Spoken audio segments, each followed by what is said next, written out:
Ibinida ni Pangulong Ferdinand R. Marcos Jr. sa campaign rally ng Alyansa para sa Bagong Pilipinas ang 12 pambato ng administrasyon sa senatorial race ng Hatol ng Bayan 2025. Yan ang ulat ni Clazel Pardilia live. Clazel? Dayan, Metro Manila naman ang pinuntirya ng kampanya ng Alyansa para sa Bagong Pilipinas.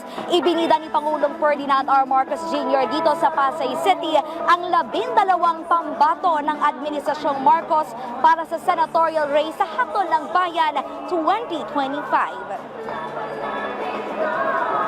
Ipinagmalaki ni Pangulong Marcos ang kanilang galing na subok na ang serbisyo, hindi anya nananakot at hindi nagbibitiw ng mga masasamang salita.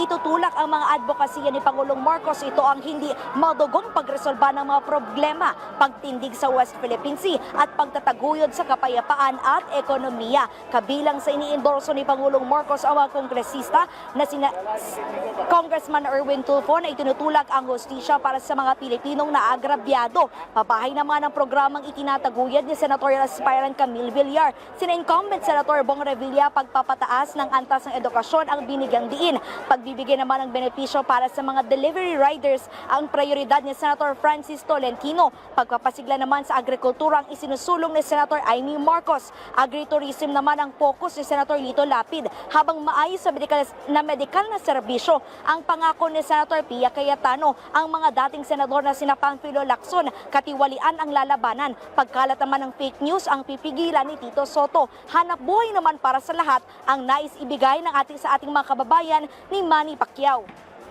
Prioridad naman ni Makati City Mayor Abigail Binay ang pag-alis ng buwis sa mga performance bonus, habang digitalization naman ang itutulak ni dating DILG Secretary Ben-Hur Abalos na puno ng mga taga-suporta ng mga kandidato ang loob at labas ng Cuneta Astrodome. Mahalaga, dayan ang boto ng NCR noong 2022 national at local elections kasi ay higit 3 milyon ang nagparehistro dito sa Metro Manila. 276,000 naman ay mula rito sa Pasay City.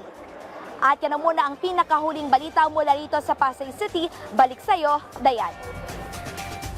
Maraming salamat, Clazel Pardilia.